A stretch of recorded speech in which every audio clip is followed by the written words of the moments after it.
시간은 하나님의 말씀 봉독하는 시간입니다. 하나님의 말씀은 누가복음 9장 1절에서 3절, 10절에서 12절입니다. 제가 갖고 있는 성경으로는 106면입니다. 신약성경 106면 누가복음 9장 1절 말씀 보겠습니다. 106면입니다. 저와 여러분이 한 절씩 성령을 의식하고 교독하겠습니다.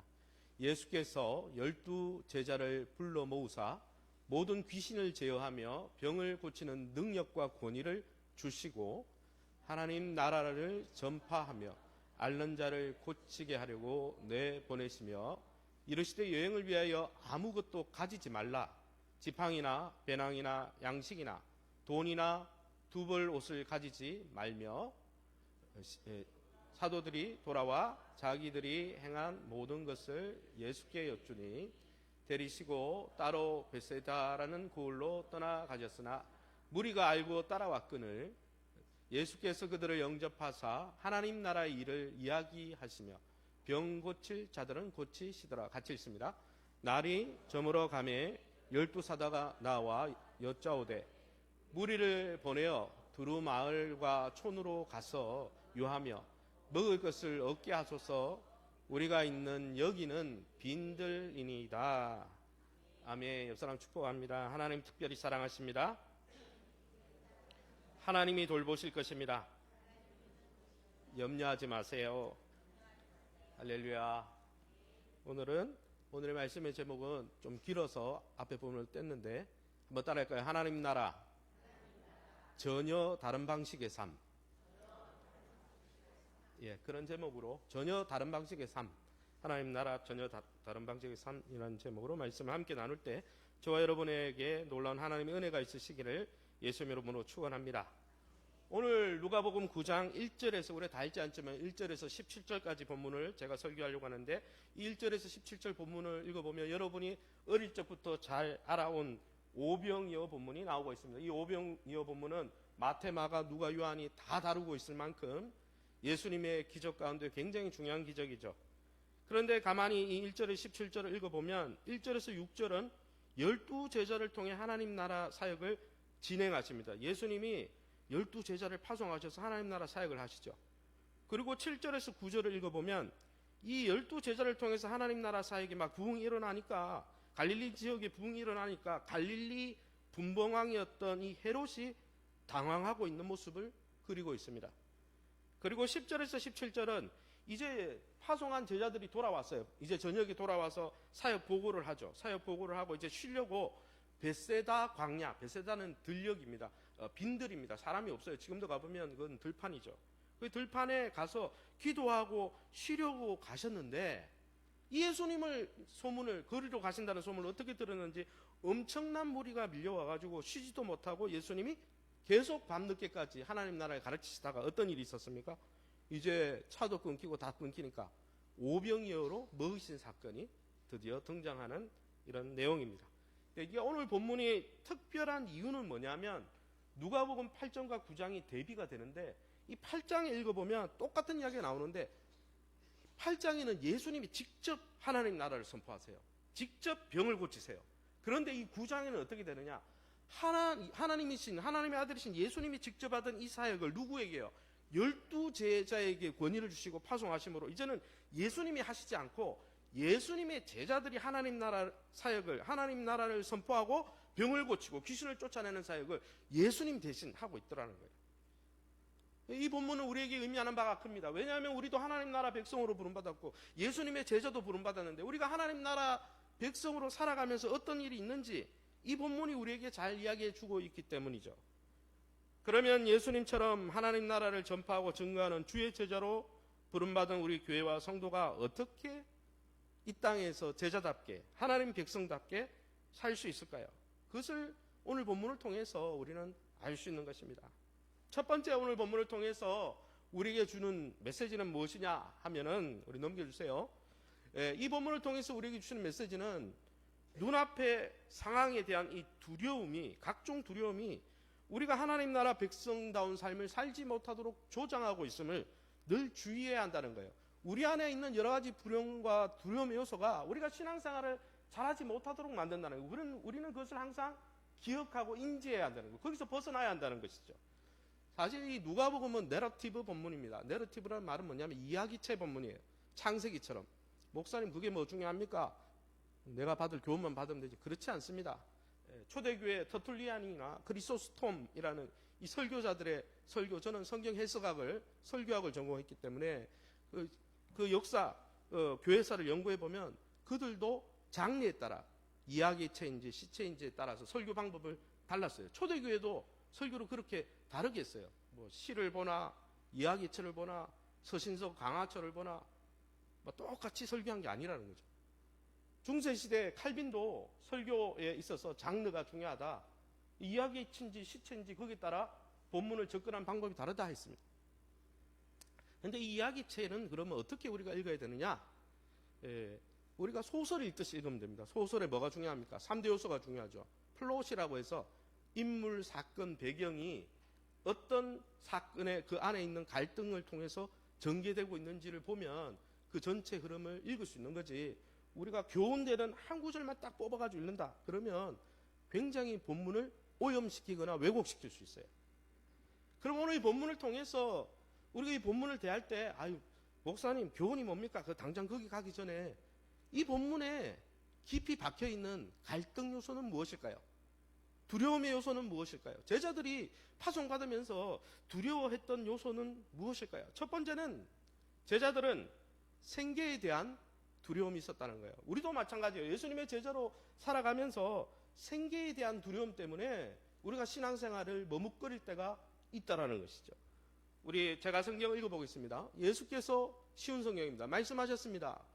여행을 위해 아무것도 챙기지 마라. 어느 집에 들어가든지 떠날 때까지 그 집에 머물러라. 오늘 본문을 통해서 우리가 알 수 있는 것 하나는 우리가 하나님의 백성으로 삶을 살아가지 못하게 만드는 방해물, 주님의 제자로서 하나님의 예수 안에 거하며 예수의 은혜로 강하고 또 다른 사람을 믿음으로 세워가는 이 일을 하지 못하게 만드는 방해물이 있는데 그것은 우리의 생계에 대한 염려와 두려움이 우리의 발목을 잡는다는 것이죠. 예수님의 12 제자를 갈릴리 각 마을로 파송하면서 예수님이 한 가지 당부를 하셨습니다. 그 당부가 오늘 본문에 나오는 것이죠. 그 당부가 무엇입니까? 그들의 단기 선교 사역을 위해서 뭐 하라는 거예요? 어떤 준비도 하지 말아라고 이야기했어요. 여행을 위해 아무것도 챙기지 마라. 지팡이든 빵이든 돈이든 두벌 옷이든 캐리어든. 이것은 우리 인생의 대비나 준비가 전혀 필요 없다. 그런 극단적인 명령이 아닙니다. 아, 목사님 이 말씀 보니까 이제 나는 전혀 T처럼 살지 않겠습니다. 그냥 마음에 꽂히는 대로 F니까 나는 그냥 마음에 꽂히는 대로 움직이겠습니다. 그런 말이 아니에요. 그렇게 말한다면 예수님의 명령은 구약성경과 배치되는 것입니다. 구약성경에 뭐라고 되어 있습니까? 솔로몬을 통해서 하나님이 이렇게 말씀하셨습니다. 잠언 6장 6절에서 8절입니다. 게으른 자여 개미에게 가서 그가 하는 것을 보고 지혜를 얻으라. 어떤 지혜를 얻으라고요? 먹을 것을 여름 동안에 예비하며 추수 때의 양식을 모으느니라. 잠언 기자는 솔로몬은 우리에게 하나 지혜를 주는데 인생을 대비하는 지혜를 개미에게 배우라고 그랬어요. 그래서 인생을 대비하고 미래를 준비하고 이렇게 하는 것은 여러분 믿음이 없는 게 아니에요. 성경이 오히려 가르치는 것입니다. 구약 성경은 인생의 미래를 준비하라고 이렇게 말하는데 왜 예수님은 그러면 제자들에게 이것과 정반대되는 명령을 내리신 걸까요? 무엇을 경계하기 위함입니까? 이것은 예수님이 인생을 준비하지 말라 그 말이 아니고 우리가 하나님의 백성으로 살아가고 주의 제자로 살아가려면 우리 일상과 생계에 대한 끊임없이 염려와 불안이 밀려오는데 그걸 경계하라는 거예요. 그 염려를 경계하지 않으면 우리가 신앙생활 하기가 힘들다는 거예요. 제자로서 살아가기가 힘들다는 것입니다. 여러분, 제자로서의 삶을 살면서 우리 일상에 대한 염려가 우리 삶을 잠식하지 못하도록 해라 그 말이에요. 이것은 이 누가복음 9장과 평행 본문이 있습니다. 마태복음인데 마태복음과 이 누가복음이 같은 내용을 또 다른 채로 썼거든요. 그 본문에 보면 예수님의 이 가르침이 명확하게 나옵니다. 마태복음 6장 24절 27절 우리가 밑줄 친 부분을 읽어보겠습니다. 한 사람이 두 주인을 섬기지 못할 것이니 너희가 하나님과 재물을 겸하여 섬기지 못하느니라. 그러므로 내가 너에게 이르노니 목숨을 위하여 무엇을 먹을까, 무엇을 마실까, 몸을 위하여 무엇을 입을까 염려하지 말라. 너희 중에 누가 염려함으로 그 키를 한 자라도 더할 수 있겠느냐. 아멘. 이 본문을 읽어보면 뭘 이야기합니까? 신앙생활할 때 하나님을 주인으로 섬겨야 되는데 우리가 염려 때문에 재물을 하나님처럼 섬기다가 하나님을 쫓아가지 못할 가능성이 있다는 거예요. 왜 그러면 재물을 쌓아놓고 우리가 이렇게 삽니까? 목숨 때문에, 우리의 몸 때문에, 무엇을, 의식주의 문제죠. 의식주의 문제를 자꾸 염려하기 때문에, 지나치게 염려하는 이 염려 때문에 신앙생활이 방해를 받을 수 있다는 거예요. 그래서 예수님은 제자들을 파송하면서 아무것도 가지지 마라. 내가 책임진다. 염려하지 마. 그 염려가 너희 삶을 잠식하지 않도록 해. 왜요? 27절에 읽어보세요. 너희 중에 누가 염려함으로 그 키, 이 키가 아닙니다. 이 키라는 이 단어는 헬라어로 생명입니다. 누가 염려한다고 하루 더 살 수 있냐? 너네가 염려한다고 생명은 하나님의 주권에 달려 있는데 너네가 염려한다고 인생을 더 누릴 수 없다면, 생명을 더 누릴 수 없다면 생명을 유지하는 데 필요한 의식주는 왜 필요합니까? 생명을 안전하게 유지하기 위해 필요한 도구잖아요. 생명 자체가 우리의 염려로 연장되고 줄어들 수 없고 하나님의 손에 있다면 생명을 유지하는 데 필요한 나머지 것들 때문에 염려하는 것은 부질없다는 거예요. 만약 생명을 하나님이 책임진다면 생명을 유지하는 데 필요한 것도 하나님이 공급하신다는 거예요. 할렐루야. 그러기에 사랑하는 성도 여러분, 우리가 이처럼 우리 일상과 생계에 대한 염려가 넘쳐나서, 그 불안감이 넘쳐나서 하나님의 백성으로 살지 못하도록, 주의 제자로 살지 못하도록, 우리의 삶을 유린하지 않도록 우리는 항상 인지해야 된다는 거예요. 무슨 두려움인가? 왜요? 사람은 항상 두려워하거든요. 그러기에 사랑하는 성도 여러분, 하나님 나라 백성의 삶은요, 내가 내 인생을 책임지고 주관한 삶이 아닙니다. 하나님 없을 때는 내가 내 인생 책임져야 돼요. 염려해야 돼요. 그러나 우리가 하나님을 주인으로 모시고 하나님이 우리의 왕이 되고 아버지가 되었으면, 여러분, 어린 자녀가 초등학교 들어가기 전에 경제력이 없는 자녀가 부모 밑에 있을 때 오늘 뭐 먹었지? 오늘 어디서 자지? 이거 염려해요, 안 해요? 왜 안 합니까? 부모가 염려할 문제죠. 마찬가지입니다. 하나님 나라 백성의 삶은 내가 더 이상 염려하지 않아도 되는 삶입니다. 왜냐하면 하나님이 우리의 아버지가 되시고 하나님이 우리를 돌보시기 때문입니다. 할렐루야. 그러므로 우리의 염려를 내려놓으시기 바랍니다. 그 일상에 대한 염려가 내 신앙생활과 복음의 전지를 막지 않도록 깨어 있으시기를 예수님 이름으로 축원합니다. 그런 염려가 있었기에 제자들에게 아예 명령을 한 거예요. 아무것도 가지지 마라. 두 번째는 제자들이 느낀 불안감과 염려가 무엇일까요? 두 번째는 이 본문입니다. 누가복음 우리가 읽지 않았지만 5절 9절 우리 쉬운 성경으로 읽어보겠습니다. 시작.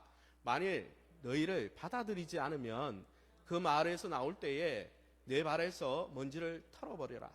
이것이 그들에게 경고하는 증거가 될 것이다. 헤롯이 말했습니다.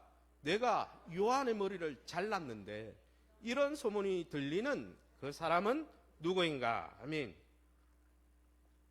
이 본문을 통해서 제자들이 느꼈을 불안이나 두려움 요소를, 두 번째 요소를 우리는 느낄 수 있습니다. 파송받았는데 5절에 읽어보면 너희를 받아들이지 않는 사람이 있다 없다? 있다는 거예요. 심지어 9절에는 받아들이지 않을 뿐 아니라 요한의 머리라고 그러는데 이는 사도 요한이 아니고 세례 요한의 머리를 잘랐다는 거죠. 세례 요한은 예수님의 앞길을 예비하던 사람이에요. 그럼 제자들도 잘못하면 머리가 잘릴 수 있어요, 없어요? 있다라는 누가의 경고죠. 5절과 9절을 읽어보면 하나님 나라, 또 이 하나님 나라 복음을 가르칠 때 세상의 모든 사람이 호의적이 아니다라는 것을 우리는 알 수 있습니다. 오히려 부정적이고 적대적인 사람이 더 많음을 우리는 세상 속에서 경험합니다. 그렇게 하나님 나라 복음에 대해서 호의적이지 않은 사람들을 만날 때 우리의 영적으로 어떻습니까? 위축되고 사기가 어떻게요? 꺾일 수 있어요. 신앙생활이 위축될 수 있는 거예요. 그런데 더 충격적인 사실이 뭔지 아십니까? 그렇게 반대하고 위협하는 사람이 이방인들이 아니었다는 데 있습니다. 이방인들이 그러면 예수 모르니까 이렇게 말할 텐데 누가 반대하고 있습니까? 하나님을 알고 있다고 자부하고 아브라함의 후손이라 자랑하던 유대인들이요, 그 반대하는 사람들이었어요. 세례 요한을 죽인 자도 헤롯 성전을 지은 헤롯 대왕의 후손이, 오늘 후손인 이 분봉왕 헤롯이 세례 요한을 잘랐어요, 머리를. 안 믿는 사람입니까? 성전 지은 자인데. 이들은 하나님에 대해서 완전히 무지한 자들이 아닙니다. 또 생각해 보십시오. 예수님을 누가 죽였습니까? 로마인들이 죽였어요? 이방인들이 죽이지 않았습니다. 오히려 유대 종교 지도자들이 자신이 마음에 들지 않는다고 자신들이 섬기는 하나님의 아들을 죽인 거예요. 그들은 성전 예배를 맡은 자들이었습니다. 그들은 성경을 기록하는 바리새인들이었어요. 한마디로 믿고 기대했는데, 믿고 기대한 사람들에게 발등이 찍히고 더 반대하고 그 사람들이 더 폭력적이었습니다. 여러분 생각해 보십시오. 아군이라 생각했는데 그 사람이 내 등에 칼을 꽂는다. 그런 반대를 직면할 때 낙심될까요, 안 될까요? 이놈의 신앙생활 때려치고 말지. 이런 영적 침체가 올 수 있는 거죠. 그러기에 여러분, 하나님 나라와 그 말씀에 대해서 부정적인 사람을 만날 때 우리의 마음이 상하지 않도록 우리는 영적으로 깨어 있어야 되는 것입니다. 그렇지 않으면 우리에게 어떻습니까? 영적 침체가 올 수 있는 것이죠.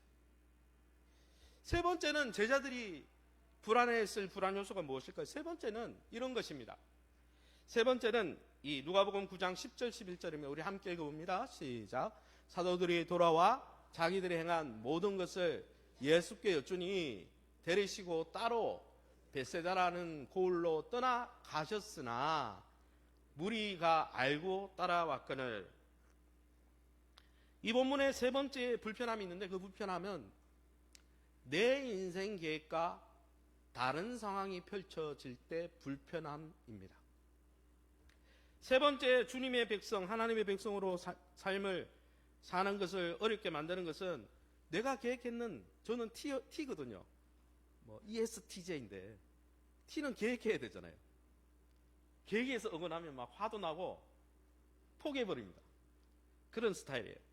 그런데 여러분, 꼭 T가 아니더라도 여러분, 하나님의 백성으로 살기 어렵게 만드는 것은 내가 계획해 놓은 것과 전혀 다르게 펼쳐지는 상황과 환경 때문에 우리는 신앙을 포기는 아니지만 영적 침체가 올 수 있다는 것이죠.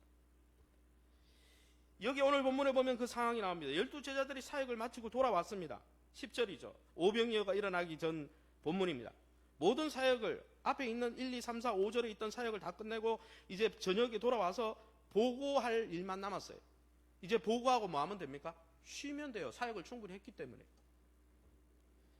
주님은 그런 상황을 잘 이해하셨기 때문에 제자들을 데리고 무리에서 벗어나서 한적한 벳세다 마을로 가셨다고 분명히 뭐라고 되어 있어요? 10절에 사도들이 돌아와 자기들이 행한 모든 것을 예수께 여쭈니 보고하고 있는 거죠. 그들을 데리시고, 무리에서 데리시고 따로 무리에서 벗어나왔다는 거예요. 벳세다라는 말은 그 광야입니다. 사람 안 사는 곳이었어요. 뭐 하러 갔겠습니까? 기도하러. 쉬러 간 거예요, 쉬러. 그런데 그들이 쉬려고 또 영적으로 충전하기 위해서 기도하려고 산골짜기에 있는 기도원에 들어갔는데 그들의 계획과 예상과는 달리 상황이 그렇게 흘러가지 않았다는 거예요. 그래서 오늘 본문에 보면 10절 마지막 구절에 가셨다. 그러나는 역접이잖아요. 원래 하나님의 계획, 예수님의 계획, 제자들의 계획은 가서 보고하고 함께 쉬고 기도하고 영적으로 충전하는 거였으나 그러나 상황은 그렇지 않았다는 거예요. 11절의 언급처럼 그들의 의도와 다르게 그러나의 상황, 무리가 알고 쉬는 장소까지 쫓아온 거죠. 쉼과 충전의 시간인데 다시 사역이 재개돼 버렸어요. 이건 원하는 게 아니죠. 우리는 이처럼 상황이 우리 스케줄대로 돌아가지 않을 때 불편해합니다. 더 이상 그런 곳에서는 제자로 하나님의 백성으로 삶을 살고 싶지 않습니다. 그냥 숨어 지내고 싶어요. 포기하고 싶어요. 그런 것이 우리의 영적 성장을 막는 것이죠. 그러므로 사랑하는 성도 여러분, 이러한 불편한 상황이 있을 때라도 내 계획과 내 인생 계획과 다르게 내 삶이 펼쳐진다 할지라도 불평하거나 낙심하지 마시기 바랍니다. 할렐루야. 우리의 인생은 하나님의 선한 계획 속에 있기 때문입니다. 할렐루야. 네 번째는 어떤 두려움이 있습니까? 네 번째 마지막 두려움인데 섬길 능력의 부재에 대한 두려움입니다. 무슨 말이 이렇게 기냐? 우리 함께 읽어보겠습니다. 9장 12절 13절입니다. 같이 읽습니다. 우리가 있는 것은 빈들이니까 사람들을 보내십시오. 그래서 근처 마을과 농가로 가서 잠잘 곳을 찾고 먹을 것을 얻게 하십시오. 너희가 사람들에게 먹을 것을 주어라. 우리에게는 단지 5개의 빵과 생선 2마리밖에 없습니다. 마지막으로 우리가 하나님의 백성으로 삶을 살지 못하게 머뭇거리게 만드는 것은 우리가 우리 안에 다른 일을 섬기고 싶긴 한데 섬길 만한 능력이 없다라는 것을 직면할 때 우리는 실족하거나 아니면 그 자리에서 벗어날 수 있습니다. 오늘 성경을 읽어보세요. 베세다 광야에 엄청난 무리가 모였죠. 원래 원하던 바가 아닙니다. 그러나 주님은 그들을 영접하시고 사역을 펼치시면서 날이 저물어 버렸어요. 제자들은 염려하기 시작했습니다. 무엇을 염려했습니까? 왜 염려했습니까? 그들이 있는 곳은 빈들 광야였기 때문입니다. 마치 출애굽한 이스라엘 백성이 광야로 들어가서 아무것도 없었던 것처럼 말이죠. 예수님의 치유와 가르침은 성공적이었지만은 그 후속 사역을 감당할 여유와 능력이 없었습니다. 무리들이 먹을 것도 그곳은 없었어요. 무리들이 그곳에 잠잘 곳도 없었습니다. 제자들에게 그 많은 무리를 책임지고 돌볼 만한 능력이 없었어요. 제자들에게는 그들을 먹일 경제적인 여유도 없었습니다. 그들에게 공급하고 그들에게 공급하고 나눌 만한 것들이 그들 안에는 전혀 없었어요. 겨우 자신들이 먹기에 부족한 5병이어 뿐이었다는 거예요. 그걸 지금 고백하면서 보내자는 거예요. 우리는 능력이 없으니까. 사랑하는 성도 여러분, 우리는 하나님 나라 백성으로서 주의 몸된 교회와 복음을 위해서 수고하면서 가끔 이런 섬길 능력이 내 안에 없다라는 부재를 직면하지 않습니까? 저도 목회자로서 직면할 때가 있어요. 우리가 섬기는 영혼을 채워줄 능력이, 그런 사랑의 능력이, 그런 경제적인 능력이, 그런 심리적인 환경적인 능력이 내 안에 없다. 섬김 대상의 육신의 필요, 내가 섬기는 그 목원의 육신의 필요나 경제적인 필요나 영적인 필요를 채울 만한 여력도 능력도 우리 안에 없음을 쉽게 발견하게 됩니다. 그리고 곧바로 낙심하게 되죠. 더 사역을 감당하거나 섬길 수 없다 생각합니다. 섬길 능력이 부재하다는 그 두려움이 우리를 하나님 백성의 삶으로부터 멀리 밀어내버립니다. 그리고 뭐라고 합니까? 그냥 내 신앙만 유지하지 뭐. 내가 뭘 섬겨. 그리고 믿음의 퇴보를 일삼는 거죠. 그러기에 여러분, 섬길 능력이 우리 안에 없음을 직면할 때 그 두려움이 하나님 백성으로 살아가지 못하도록 만들지 않도록 방치하지 마시기 바랍니다. 그러한 염려와 불안과 두려움에 노출될 때 여러분의 영혼을 지키시기 바랍니다. 할렐루야. 그렇지 않으면 제자로 못 살아가요. 그렇지 않으면 하나님의 백성으로 못 살아갑니다. 중도하차하게 되는 거예요. 아무쪼록 생계에 대한 두려움, 반대자들에 대한 두려움, 섬길 능력이 없다는 두려움, 내 계획과는 상황이 전혀 다르게 돌아간다는 불편함이 우리로 하나님의 백성다운 주의 제자로서의 삶을 방해하지 않도록 영적으로 깨어 경계하시기를 예수님의 이름으로 축원합니다. 그래서 본문을 볼 때 그런 갈등이 있어요. 그러면 이런 두려움이 우리 안에도 있잖아요. 주의 제자로 살아가면서. 그러면 이런 눈앞에 있는 두려움과 갖가지 염려가 몰려올 때 우리는 어떻게 계속 하나님 백성으로 살아갈 수 있을까요? 두 번째 원리는 이것입니다. 우리 함께 읽어봅니다. 시작.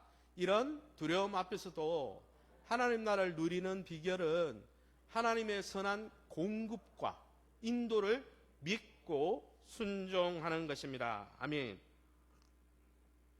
이런 두려움이 있을 때 무엇을요? 하나님이 나와 함께하고 있다는 것을 자각하는 것이 그 두려움을 극복할 수 있습니다. 할렐루야. 첫 번째는 무엇입니까? 오늘 첫 번째, 하나님 나라 백성의 삶을 살면요, 하나님이 내 생계를 돌보시고 책임지신다는 거예요. 할렐루야. 오늘 성경 누가복음 9장 3절 4절 제가 읽어보겠습니다. 여행을 위해 아무것도 챙기지 마라. 그럼 어떻게 하게요? 4절에 어느 집에 들어가든지 떠날 때까지 그 집에 머물러라고. 이 말은 무슨 말입니까? 4절의 말씀은 어느 집에 들어가든지 그 집을 통해 내가 너를 공급해 주겠다. 마치 엘리야가 3년 6개월 동안 비가 안 와가지고 먹을 것이 없을 때, 사르밧 과부 집에 들어갔을 때 그를 먹이시고 입히시킨 것처럼. 할렐루야. 굶어 죽어야죠, 엘리야도. 어쩔 수 없잖아요. 그런데 하나님이 먹이시고 입히시고 돌보시고, 안 되면 까마귀를 보내서라도, 안 되면 천사를 보내서라도. 주님은 우리가 하나님의 백성의 삶, 제자의 삶을 살아가고 헌신할 때 우리의 생계와 일상을 무시하고 야 그냥 무조건 헌신해, 그런 분이 아니에요. 오히려 우리의 일상을 돌보시고 책임져 주십니다. 이것이 하나님 나라 백성으로 살아가는 즐거움이고 기쁨입니다. 불신자에게는 이런 기쁨이 없어요. 왜 그렇습니까? 세상은 내가 주인이 있잖아요. 하나님을 제외시켜놨잖아요. 그러니까 누가 고민합니까? 자기의 생계의 문제? 자기가 고민해요. 자기가 준비해야 돼요. 자기가 결정해야 돼요. 자기가 결정한 뒤에도 이것이 맞나? 의심합니다. 확신이 없거든요. 그러나 하나님 백성으로 살아갈 때는 어떻습니까? 하나님이 왕이고 주인이고 내 멘토고 내 아버지고, 하나님이 하나님의 백성을 돌보시고 인도하십니다. 우리 아버지가 계십니다. 할렐루야. 출애굽한 이스라엘 백성을 한번 생각해 보십시오. 그들이 출애굽해가지고 이제는 이집트의 노예가 아니라 하나님의 백성으로 거듭나가지고 이제 첫 발걸음을 뗐는데, 그 첫 발걸음의 시작이 어디였습니까? 럭셔리한 호텔에서 시작했습니까? 아니에요. 성경을 읽어보면 광야에서 그들의 삶이 시작되었습니다. 광야는 어떤 곳입니까?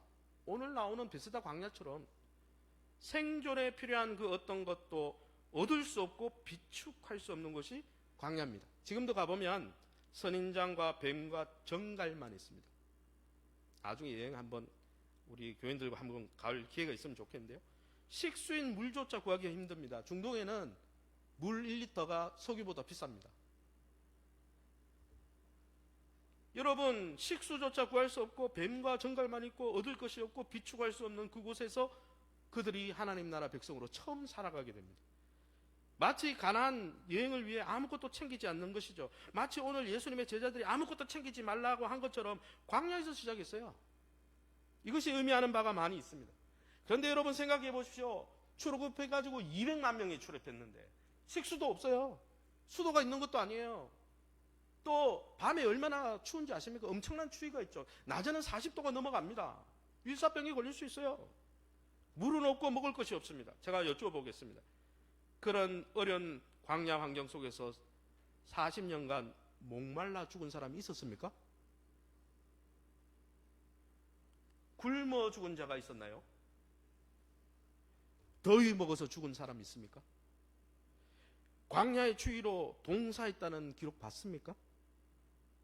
하나님의 불기둥과 구름기둥으로 만나와 메추라기로 반석에서 생수로, 한 번도 안 가본 길이라 길 잃어버려서 죽은 사람이 있습니까? 불기둥과 구름기둥으로 하나님 인도하셨어요. 출애굽한 이스라엘 백성의 일상과 생계는 하나님이 책임지시고 하나님이 공급하시고 하나님이 인도하셨어요. 그것이 바로 세상의 삶과 다른 하나님 백성의 삶인 거예요. 세상은 자기가 아웅다웅 살면서 불안해합니다. 왜요? 변수가 많거든요. 그렇게 준비해도 다 대비가 안 되거든요. 그러나 하나님의 백성인 우리는 하나님이 우리의 삶을 책임지는 거예요. 우리가 노력을 안 한다는 게 아니라, 노력하고 평안한 이유는 완전하기 때문이 아니에요. 대비가 완전하기 때문이 아니에요. 우리 뒤에 아버지가 계시기 때문이에요. 그 아버지가 돌보시기 때문이죠. 어린아이가, 여러분, 미취학 아동들이 부모 밑에 있을 때는 아이고 월세를 어떻게 내지, 전세는 어떻게 내지, 아이고 공과금을 어떻게 내지, 그건 부모 고민이에요. 애들은 그런 고민 안 해요. 아버지의 고민이라니까요, 그건. 그러니 사랑하는 성도 여러분, 우리의 일상에 대한 염려가 몰려올 때마다 그것을 막으시기 바랍니다. 필요 이상의 염려나 불안감에 휘둘릴 필요가 없는 거예요. 왜요? 우리는 돌보시는 분이 있기 때문이죠. 그 돌보시는 분이 우리를 독생자까지 아끼지 아니하시고 사랑하실 뿐 아니라 전능하시고 영원하시기 때문입니다. 마태복음 6장 평행 본문을 다시 읽어보겠습니다. 우리가 함께 읽어봅니다. 시작. 그러므로 염려에 이르기를 무엇을 먹을까, 무엇을 마실까, 무엇을 입을까 하지 말라. 너희 하늘 아버지께서 이 모든 것이 너희에게 있어야 할 줄을 아시느니라. 그런즉 너희는 먼저 그의 나라와 그의 의를 구하라. 그러므로 내일 일을 위하여 염려하지 말라. 왜 염려하지 말라고 합니까? 왜 염려하지 말고 하나님의 나라를 계속 추구해 가라고 합니까? 아버지께서 그 부분에 대해서 염려하고 돌보실 것이기 때문입니다. 할렐루야. 그렇게 사랑하는 성도 여러분, 염려해서 생명을 하루 연장하지 못하잖아요. 생명조차도 하나님의 손에 달려있고 생명을 유지하는 데 필요한 의식 주는 생명을 돌보시는 하나님이 돌보지 않겠습니까? 할렐루야.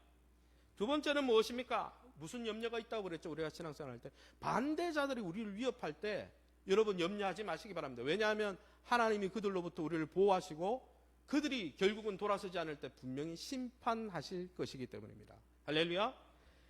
5절 7절 말씀 제가 읽어보겠습니다. 만일 너희를 받아들이지 않으면 내 발에서 먼지를 털어버려라. 이것이 그들에게는 경고하는 증거가 될 것이다. 분봉한 헤롯은 일어나는 그 모든 일을 듣고 매우 혼란스러웠습니다. 세례자 요한이 죽었다가 다시 살아났다고 말하고, 이 본문을 읽어보면 하나님 나라의 가르침이 선포될 때 항상 두 가지 반응이 있죠. 교회 안에도 세상 밖에도 두 가지 반응이 일어납니다. 우리가 보이는 이 가시적인 교회도 하늘의 완전한 교회가 아니기 때문에 교회 안에 가라지가 있을 수 있습니다. 성경에 예수님이 이야기하신 말씀이고, 또 교회 안에 가라지가 아니더라도 미성숙한, 아직 영적으로 회복되지 않고 거듭나지 않은 사람도 있을 수 있습니다. 그러기에 이런 두 가지 반응이 일어날 수 있죠. 두 가지 반응은 뭡니까? 첫 번째는 복음을 듣고 호의적인 반응이에요. 호의적이고 협력하는 반응입니다.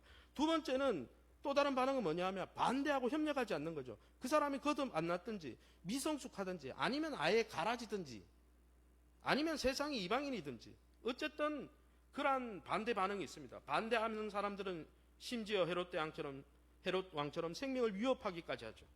그런데 여러분, 이러한 반응에 대해서 우리는 두려워하거나 그 두려움으로 신앙을 위축될 필요가 없는 거예요. 왜? 하나님이 우리를 보호하시기 때문입니다.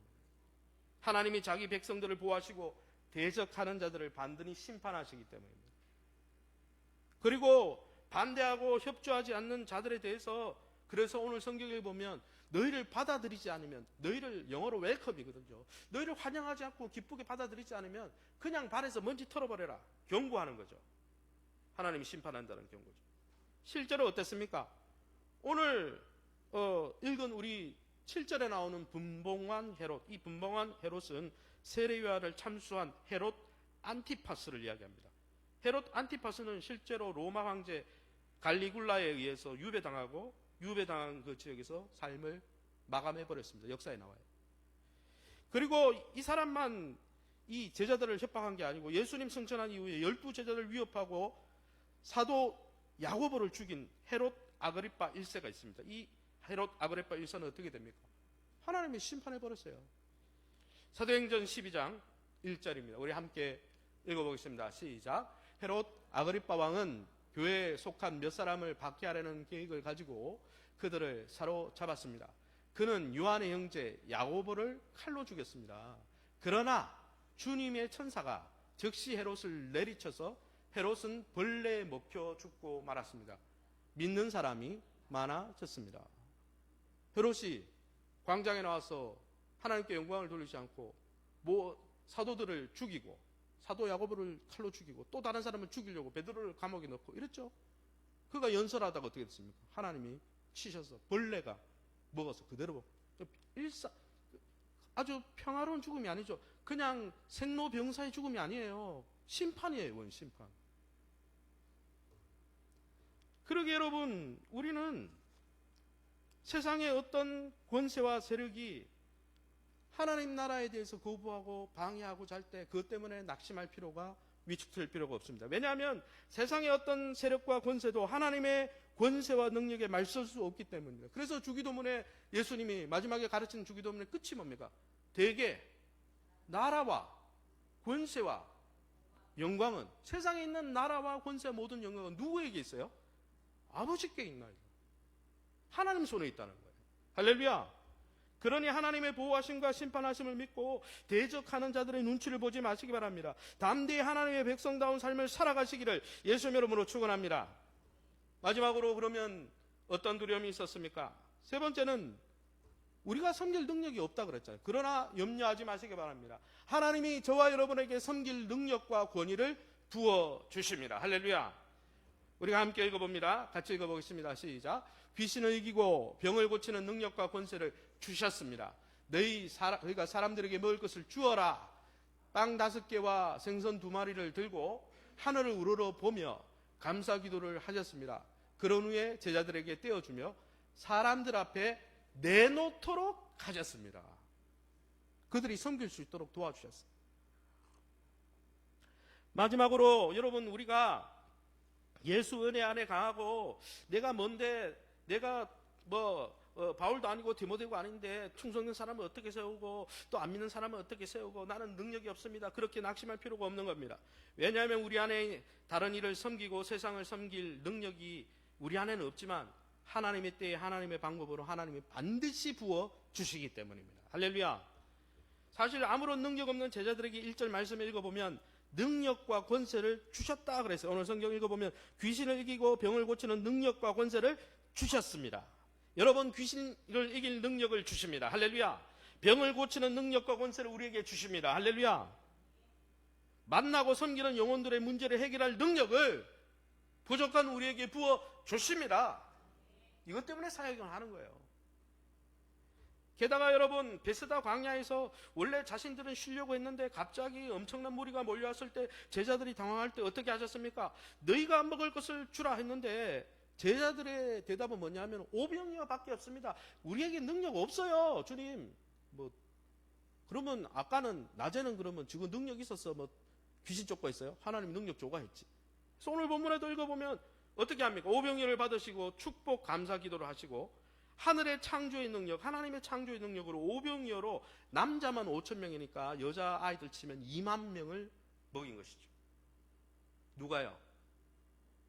예수님이 그렇게 하신 거예요. 예수님이 그런 능력을 주셔서 나누어 준 건 누굽니까? 제자들이에요. 예수님이 직접 안 나눴어요. 마지막 구절에 제자들에게 떼어주며 사람들 앞에 내놓도록 할 수 있도록, 섬길 수 있도록 권세를 주신 겁니다. 할렐루야. 결국 하나님 나라 백성이 하나님 주신 사명과 직분을 감당하는 것은 내 능력이 아니에요. 하늘로부터 오는 능력으로 가능한 것입니다. 할렐루야. 그러므로 우리에게 능력이 없다고, 우리에게 권세가 없다고, 우리에게 자원이 없다고 낙심하지 마십시오. 원래 우리는 약해요.